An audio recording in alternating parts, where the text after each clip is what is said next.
प्रशांत कुचेकर नावाचा अधिकारी आहे, जो हा महाराष्ट्रातला सगळा गुटखा चालवतो, तुमचा अधिकारी आहे, जो महाराष्ट्रात सगळ्याकडनं हप्ते घेतो. आमच्या इथं अध्यक्ष महोदय 22 गाव आहे, 22 गावामध्ये गुटखा पकडला. ते पकडायला त्या मॅडम आल्या होत्या पाटील, त्यांच्या गाडीला गाडी डॅश मारली आणि त्यांच्या जीव त्याला धोका झाला होता. त्याच्यामध्ये गुन्हा कुणावर झाला? फक्त त्या पिकअपच्या ड्रायव्हरवर.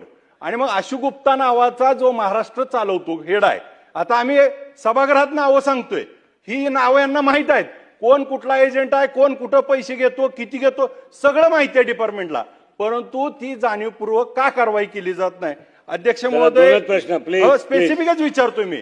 अध्यक्ष महोदय, अशोक इलागे म्हणून अधिकारी आहे यांच्या डिपार्टमेंटचा, 3,42,00,000 रुपये ब्रिझा गाडीमध्ये MH13 CK 2111 या गाडीत सापडले. आणि मग तरी देखील त्याच्यावर काय कारवाई केली आपण? फक्त शिस्तभंगाची.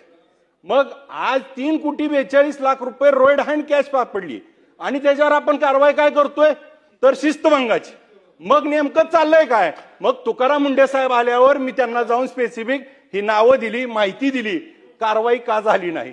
मग ही नेमकी आणि 2 अधिवेशनात अध्यक्ष महोदय, मंत्री महोदयांनी मला उत्तर दिलंय, आम्ही कारवाई करू, परंतु कारवाई झाली नाही. मोकोका लावण्यासाठी कायदा आणणार का? या अधिकाऱ्यांवरती कारवाई होणार का? आणि ह्याचे मुख्य सूत्रधार जे चालवतात त्यांचे वरती गुन्हे दाखल होणार का? ड्रायव्हरवर गुन्हा दाखल होऊन चालणार नाही. ह्याच्या मागचे नेमके मूळ सूत्रधार त्यांच्यावर गुन्हा दाखल होणार का?